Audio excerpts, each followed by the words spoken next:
Welcome to Leadership on Purpose, the podcast series. I'm your host, Catherine, and this is where we shatter the status quo and dive deep into the raw, unfiltered stories of those who are embracing their inner alignment. So if you're tired of the cookie cutter approach to success and you crave a life that resonates with your true self, you are in the right place. So join me each week as we uncover powerful insights from those who have had the courage to lean into their purpose, live authentically, and create a life they were made for. This isn't just a conversation, it's a movement. This is a revolution of authentic leadership, where we don't just talk about change, we live it. And you can too.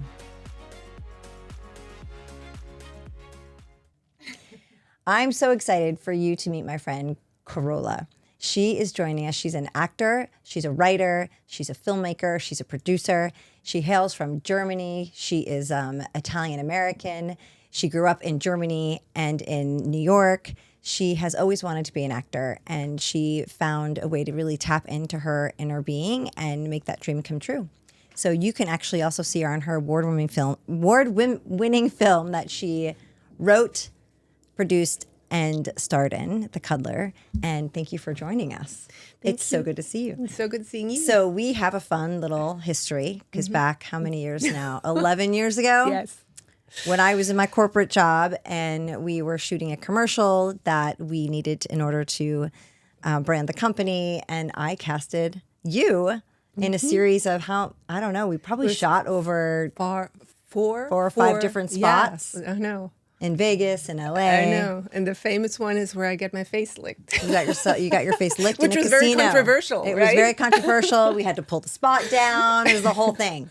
But it was really fun. And that's when I first got to really know you. And I've been watching you on your journey for the past couple of years. And I'm really excited you decided to pop in and talk to us today. Thank you for inviting me. Yeah. This is wonderful to be here and reconnect. And also like seeing that you journeyed from the corporate world into now your individual. I know. Yeah, it's exciting. That's its own transformation. I know, and sure. it's brave. As we know, it's always brave to listen, to the call. Yes, listen to the call. Well, and that's really my whole goal with this is, I think our viewers are a mix of managers and leaders, because it's called Leadership on Purpose. But my focus isn't just leaders in the business world, because I'm a big believer that you're a leader in your life, right? You lead your family, you lead your friends, you lead your spouse, and you're the star of your own show. So what's that script look like? And there's not a lot of people that write that script. They let the script be written for them, and then they are just, a reactive person in this 3D construct that we live in.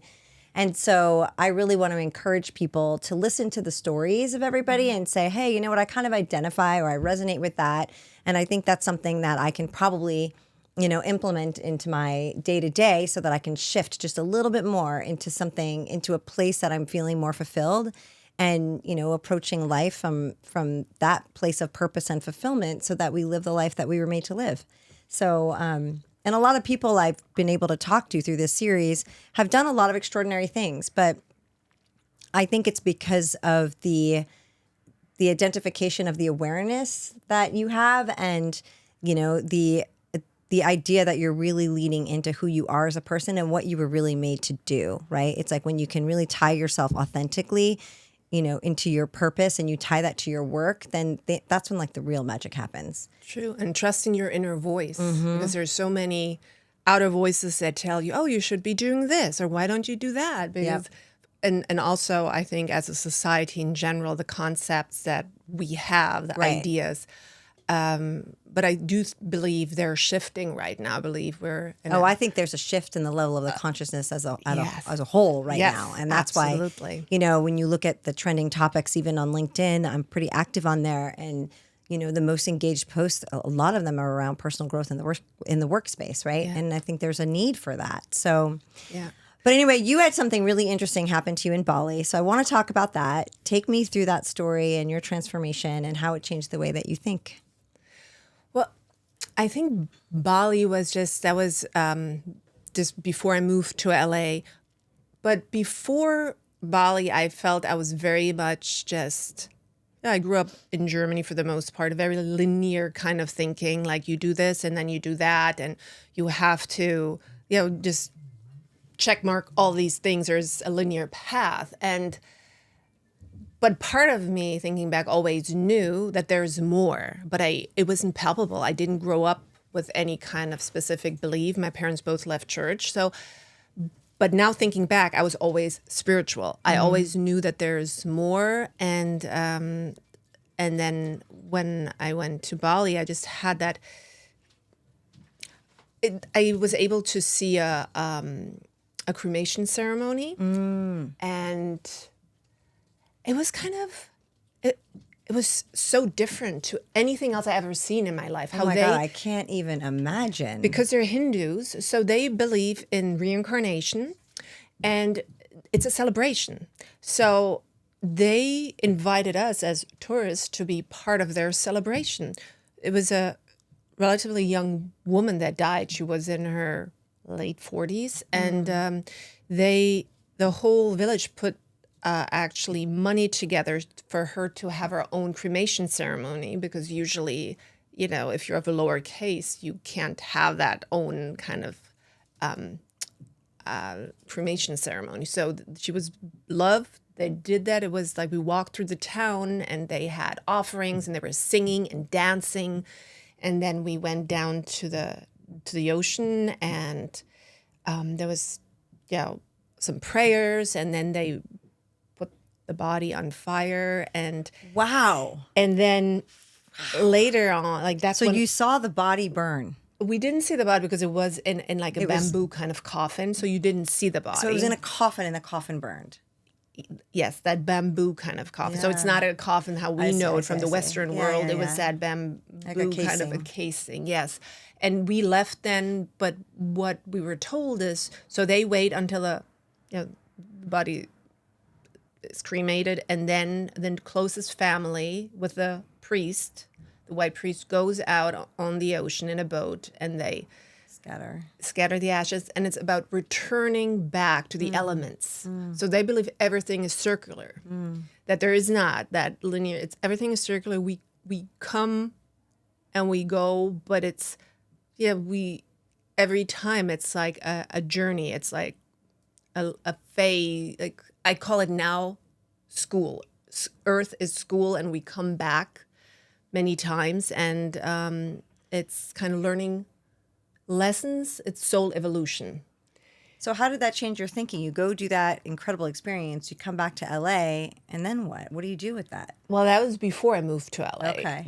But I would say now that was the beginning of my spiritual journey. And then I started doing yoga when I moved to LA. Okay. And I had, the thing about LA, I kind of feel that is so fascinating. I believe LA attracts very old and very young souls. So you meet people that you can just tell they've experienced a lot. They have so much depth.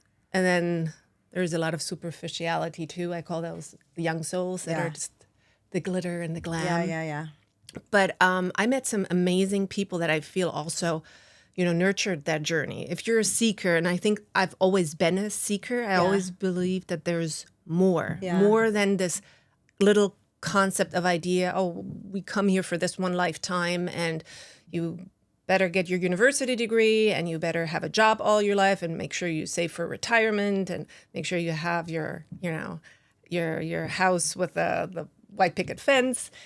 That there is more to this. And I feel, especially during the pandemic, a lot of people kind of suddenly had time to reflect on their lives. And I think that's when a lot of people started thinking, is this job really what I want to do for the rest of my life? Is it fulfilling me? Is there more?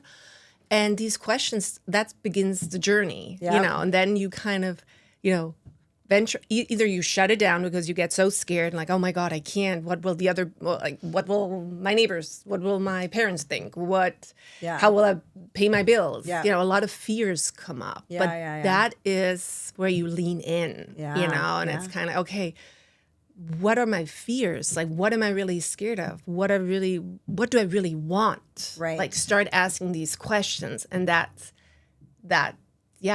Yeah, I think COVID's an interesting time because it was the one time where, people who were working at home, it now blended. There was like this gray area, right? Like now you're talking to people inside their bedrooms. You're talking to people in their kitchens. Their cats are on the camera.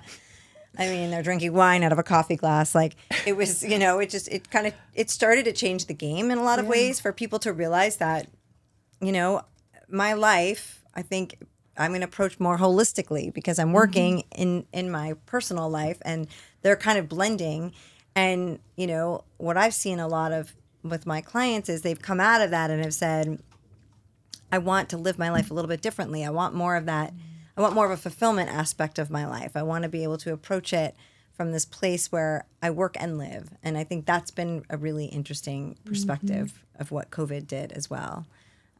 But talk to me a little bit about that transformation for you. And we were talking about mindset. So where does mindset play into what you do every day? I mean, the entertainment industry is probably more of a challenge to navigate than many. You probably have more. I read somewhere you have more rejection in a day than most people have in like a month or in a year. In a year or in a lifetime. For sure. So how do you navigate that and then still get up every day and be like, okay, this is what I want to do. This is my purpose.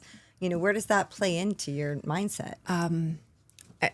I think the biggest realization was that of course you hear that all the time, you can't take it personally.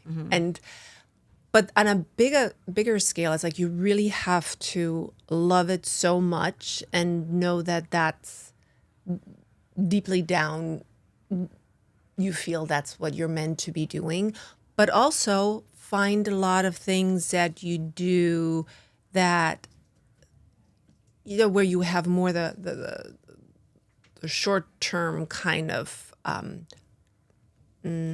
pleasures. Like, writing is something that, that's where I can go in and do that kind of work. And I don't have to like put it out there right away. Like it's a different, because as an actor, you always have to, be there, be ready. And often it's kind of like, nothing, patience. And then, okay, you have to be there right there and you have to be on and you have no control at all. So just to understand that not, some things you have control over and some things you don't. And I think that realization and to, learn to just be not so much in that space of, oh my God, they don't like me, or something like,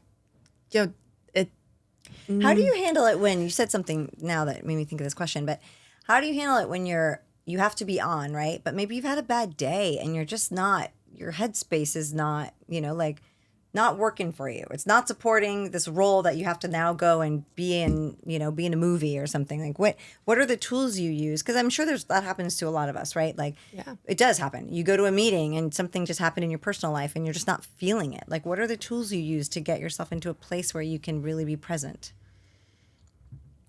And the reason I ask that, because I want to clarify when we talk about presence, the reason that I love the idea of being present, and I think it's getting a little cliched, but when you're present, you're actually not letting the thoughts of the past or the future. Yeah, it's a meditative state. It's a meditative state. And that's exactly what acting to me is as well, because I let go of my life and my everyday thoughts and I become that character that I'm portraying. And I have a perfect example. This last film that I was shooting, the first day of shooting, my dad went into the hospital, and my dad he had Alzheimer's, and it was very, very emotional and didn't know what was going on, and it was my first day of shooting. So I had to kind of put all that aside. I had to turn my phone off. I was on set, and what I think I think I do just because I practice meditation a lot, and that I kind of let go for that time. There was nothing that I could do. And I went into that, what we call meditative state of being present and just being in the moment. And because otherwise I couldn't have, did a good You performance. can't transcend through that. No. And I think that's important for people to understand when you're in that present moment, because that's all we really have. That's the only thing that's real. Yeah. It's what you have right here, right now. And Very true. where you are right here, right now, it's like you have everything you need. You're okay. Yeah. You know, it's like that present moment is always going to be the moment that saves you, because it is you, right? That is your moment. And And there's this saying, like, anxiety comes when you're already anticipating you're in the future, and depression comes from when you're living in the past. Yeah. So it's so important that present moment is really all, as you just said, I love that, all we have. all we really have. Yeah. And it's hard to, like, when you're living your life and you're navigating all the challenges of just work and kids and family and things that go wrong and finances and, to get yourself to that place. Right. And it's like everybody's tool set's going to look different. Yeah. What are the tools you use to get yourself there?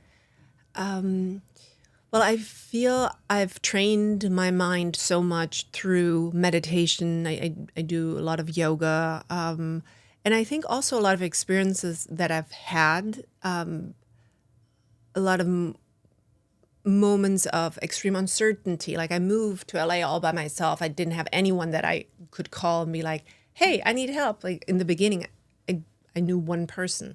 So there is something I believe that happens when you start really also understanding that you hold a certain kind of power within, and you either let your mind run wild, your thoughts and all what could go wrong or what you're worried about, or you kind of it's almost like you really start living in the presence as much as you can, and no one can do it all the time. And things happen and you get kind of thrown off. But for the most time that you really try to, when you talk to someone, to be there with them without already anticipation or thinking like the other next things. thought or and all that. And that really, I think as far as I know, it's like a muscle, you have you to train it, yourself. you train it. And that's why you start meditation in the beginning just with a few minutes, just, and a mantra. Like I do a lot of Kundalini yoga where you work with mantras a lot, where you just kind of start. And the more and more you do that, you just realize, when I'm present, I actually, can move through so many things so much better than if I would drive myself already crazy thinking all these thoughts, especially if you're not right now in that situation dealing or able. So often we have to wait to deal with something. There is something that came up, but we know we can't address that until maybe tomorrow. So what, you want to spend the rest of the day and evening tormenting yourselves? Right. Of course, like with certain things, you may have to sit down and make some decisions or some thoughts, but then you have to let it go. So then either, and for people, it's different. Some people, when they go running, they can really go into a meditative state. I think the most important thing is to find what works for you, because what we're puts also you there. Yes, because we're all such unique snowflakes. I always love to say that. Yeah. But I read that you wrote that. Yeah. Snowflake. I thought that was really cute. But it's true. We're all made so uniquely and differently. Right. And we each have our purpose, right? In that snowflakes is a purpose, and that purpose is tied to fulfillment. That's why we're here. And, being present is such an interesting conversation, because you can tell when you're talking to somebody if they're present or not. Like you be having dinner with someone if they're checking their phone all the time, or like there's like an emptiness behind their eyes, and the energy changes. Yeah. And so there's so much benefit in really allowing yourself to be aware of that, even for yourself. Like I found myself having, we did earlier, right? We were having a conversation. I'm like, wait, I just lost my presence, right? I gotta I gotta take care of something, and then I want to come back to this. And I think having, it is a muscle. Like I was never like that before. It's taken me, hours of meditation and understanding and digging deep into, my own self-awareness journey to figure that out. But I wouldn't trade that for anything, because I love the idea of when I'm having a conversation that I give myself permission to put the pause on all the story that's going on in my head. And I'm pretty careful about that story. And I'm, definitely aware of making sure it's a story that works for me and not a story that doesn't. Yeah. So I've cultivated that story, but I don't want it running when I'm talking to somebody. I want to hear what they say, and I want to be able to absorb that and have like a true conversation. So I love that, you mentioned that too, and that you have the same approach to that. I think that's really important. And what you just touched upon with the story you're telling yourself, that's, once you are able to be in that present moment, also to realize when the stories come up, what stories are you telling yourself? Yeah. And so I took this whole course. I didn't make this up. This was a David Bayer thing, but he talks a lot about the limiting beliefs that we have, right? Which is the story that you tell yourself. And, how do you flip the narrative on that? How do you decide okay, I've been telling myself I'm not good enough and I'm not going to make this, next move in my career because I just don't think I'm good enough. And one way that, he's talked about that I have found so helpful, and I've used this many times, is you make the decision, right? You're like, no, I'm now going to make a new decision that I am good enough. And your brain is like a SEO machine. So you have to put it to work for you and not just let it run you. So you have to find the existing evidence. I think actually Abraham Hicks talks about this too, but you find the existing evidence of the situation similar to the one that you're struggling with in ways that you were good enough, right? So it's wait, no. I'm telling myself I'm not good enough, but in this situation, here's where I was good enough, and here's where I was good enough, and then here's where I was good enough. And now it's no, why would I say I'm not good enough? It's not true, right? So now you're giving yourself this matrix that's okay, I'm just going to make this new decision, and now I have evidence that that decision is supported by my previous actions, and you just create a new belief system on that. And I love that idea because it's so simple, yet it's so complicated and hard for so many people, to be able to show up the way they want to show up because they're saddled with this terrible story that doesn't serve them. And so I just wrapped up a keynote speech I was working on that's really centered around limiting beliefs because it's exactly what a lot of people struggle with, right? It's the paradigm that runs in your system every day. You hold on to these kind of limiting beliefs, and because you hold on to them, you cannot get to where you want to get to. Right.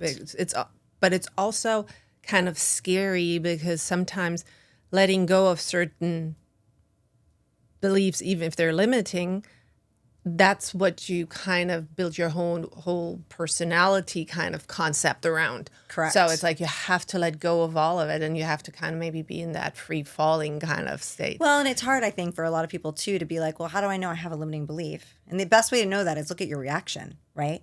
You have a trigger or a deep-seated crazy reaction to something. Right. Well, then you're carrying a belief system around that topic, and then you just got to dig deep and figure out what that is. But the last 2 years, 3 years, 4 years, maybe I've, been deep on that work and just being an investigator, why is that my reaction? How do I flip the narrative on that? What's the new story I'm telling myself? But you have to be really conscious of that. It's a lot of work. It's a lot of work, and it's, ongoing work that I would say never completely goes away, but we get better with it. And we kind of shift every day. You just shift a little bit more. Yeah. And that's that kind of growth. You look and you don't see it every day. No. But then in 6 months, you're oh my gosh, look at how much I've changed, And how you move through challenges that you would have thought previously, oh my God, I could never move through that. Right. But and that's where you have to also understand to kind of, pat yourself on the back and be kind of wow, this is how far I have come, to give yourself credit, because I feel we're so good at being harsh, hard on ourselves, and seeing all that we, maybe have not achieved yet or have not gotten to yet. Yeah. But what about, really acknowledging those small steps on the way? Yeah. Because that's what takes you. Yeah. And then you can say, wow, I've come this far, and where do I want to go?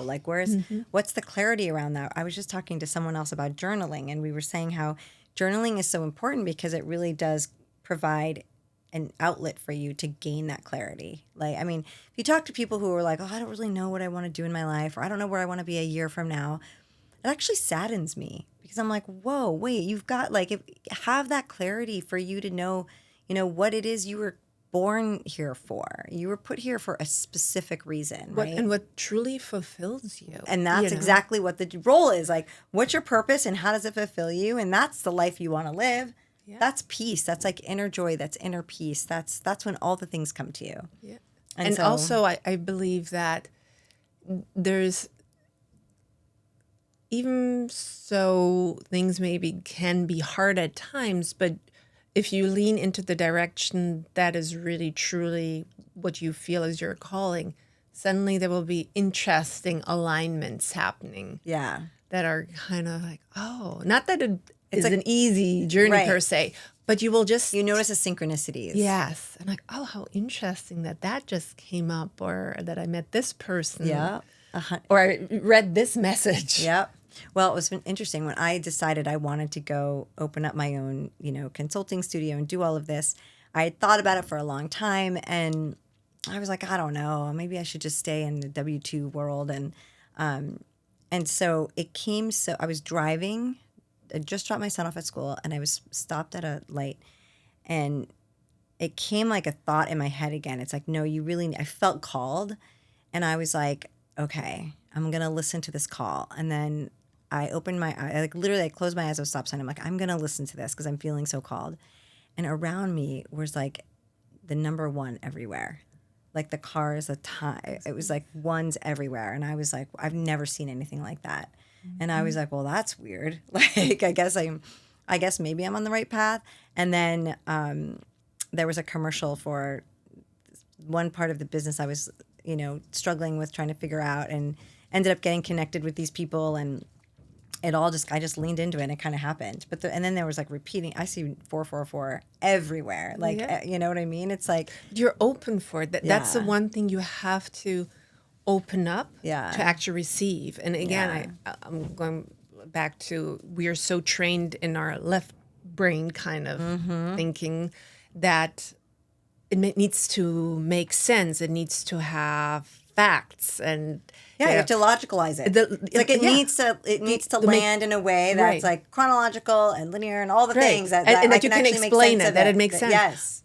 But once so much of life is not like that. No, and once that was for me a big epiphany. The more I really followed like my intuition, and trusting my intuition, and the knowing and checking in with me, and that's when I realized, like, also that's when you start having a different kind of confidence, because it's not from just these facts or things. And you don't have to rely on what your physical world is just showing you at this moment in time. It's like, no, my knowing is so strong that I know this is what I'm meant for, and so whatever this 3D world is showing up as at this red hot moment, it doesn't have, it's not final.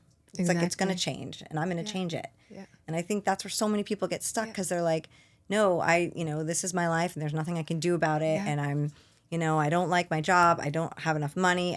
It's like, but it's a story, but you're telling all the things why something cannot work. Right. Well, it's like and that's your life, because you put yourself there. You're a co-creator of your own experience, right? So I don't know. I love these conversations because they're so, first of all, validating that, you can live in this, you can live a life that can be whatever it is you want it to be, and that you can, you have your own part in that. And like, I love when other people have the same experience. And I just want to share that message, because I think I want people to realize you don't have to be stuck. Like, you're not stuck. This is not the end. You change your story at any time. Yeah. So there's, I think, that expression about that there's this, it was like, you can only, that there's that glass ceiling kind of. Yeah. And it also is connected with our nervous system and everything, where, you feel triggered, and then it just seems so much better to stay where you are, even so you're unhappy, than because you're comfortable there. Yeah, because at least you know Here's what's funny about the nervous system. So your sympathetic nervous system is there to keep you alive. So back in like the Stone Ages, right? When like you're going to get chased by a bear, you needed your sympathetic nervous system to rely on, because what happens is when you get that fight or flight feeling, your system actually shuts down, and it sends all its energy to like your heart and your brain. So you can actually pull through a physical activity you need to stay alive. Not because you got a bad email, not because you got a bill in the mail, but that's how we're living these days, is we're getting that fight or flight, and we're getting this like the scarcity in us, because we are, we don't know how to handle these things. So when that's like really coming from like a state of fear. But when you're operating off of your parasympathetic nervous system, which is when you're, in homeostasis and you're calm, and it's your place of genius and power and creativity, you make better decisions. You're coming at you're approaching your life the way you're supposed to approach your life. But we don't live in that place. No, we live in this like scary, reactive place. And we're overwhelmed so often. I mean, we're living in a world where we are bombarded all the time with so much information, and that's why a strong nervous system is so important. Like to find a practice that helps to balance the nervous system so that you understand when things come towards you that you have techniques how to calm yourself down and soothe yourself so that you don't. So important. Because otherwise you just burn yourself out. And so many of us are burned out because that constant, we're in this fight-flight mode so much. Yeah, and I think that's where breathwork really does come into play. And it sounds so woo. I know some of this conversation is so woo. Not to me. I mean, but it's kind of like the intangibles of the human experience are very legitimate, right? Yeah. And I actually, this morning, before we started shooting today, there was a breathwork class. And so I joined it. And it was fascinating. It was an hour long. I was like, oh my gosh, can I do this for an hour? It was so good, though. Like, it got me to such like a still place that when it was done, I was like, wow, I felt so calm and so present. And I'm like, how do I take this with me the rest of the day? I should start my day like this every day. Like, I know. And there was some stuff that happened beforehand that I was already feeling like agitated, nervous, and it just literally kind of calmed it all down. So I think it's important to have those tools that we can use for ourselves that allow us to get to that place. That's so important. Yeah. So. And it's nice to see, I feel there is more and more openness towards these kind of practices. You even make... It's becoming a little bit more, it's more acceptable, more mainstream, more people are, understanding the benefits, really. Yeah. So. And you have to just experience it. Because you can't really explain it to someone. You need to have the experience. So. Well, and people are thirsty for transformation. They're thirsty for change. They want, they want to be fulfilled. I mean, that's... Right. Because we are more than just this physical body. Correct. And, it's like that little soul in there. It's going to, if you don't listen to the calling, it's going to put you in a place where you have no choice to listen. So I'm kind of like, hey, people, don't get into that place. Yeah. Don't get so far down that it comes looking for you. Like, get yourself to a place where you're like, okay, I'm going to listen to myself and let it guide me and let that inner knowing guide me and find my soul purpose before my soul's like, I'm going to put you in a lifetime out for a little bit and you're going to listen to me. It's so true. That's what happens. Yeah. Well, I really appreciate you stopping by today. Thank you. Well, I know you're busy right now, and this was perfect. And it's just great to see you. I haven't seen you in so long. So 2 things I'm going to ask you, last 2 things. Okay. Number 1, what would you tell yourself 6 months ago? And I ask this question in every show because I believe that we're always evolving and that some people think that it's like, okay, what would you tell yourself 10 years ago or as a child? But the consistent evolution that we have and change can happen so quickly. Yeah. So and for me, this last year had a lot of intensity because literally a year ago, my dad passed, who I was very close with. So for the grieving process and everything. And 6 months ago, I was really in the depth of it. So it's about like, you can feel joy again. It's always when we have challenges, you finding the ways how to move through it. And then again, my practice helped a lot on this journey because it's not grief. Grief, I feel in our world, a lot of people in different areas are grieving. It's not just, losing a parent, but losing, a relationship that ends, a marriage, a job that goes away. There's a lot of grief. I think since the pandemic, a lot of people experienced grief. Also grief of a world that is not the way we remember it because the world has changed so much. So to know that, it's okay to feel joy again and give yourself that permission. Gives yourself that permission and find these pockets, find these things that give you joy and don't feel like, I'm going to wait until I do that, until I reach a certain age or until I have that job, or to give yourself permission, have that joy now. Yeah. Okay, I love that. That's so good. How can people find you? They can find me, I'm on Instagram. Okay. Karola Raimond. My website, Karola Raimond, Thank you so much for joining us. I love this conversation. That was really impactful. So again, if you want to get in touch or get more information on Karola, you can find all that information in the show notes. And if you feel like you're on the brink of something different, you want to shift in your life, you can text the word shift to 55444. And I will send you a checklist. It's just a small little checklist, but it's a little assessment and might give you a different perspective about how you're looking at your life, the stories you're telling yourself, and whether or not you need to make that shift yourself. So hope you enjoyed the show, and we'll talk to you soon.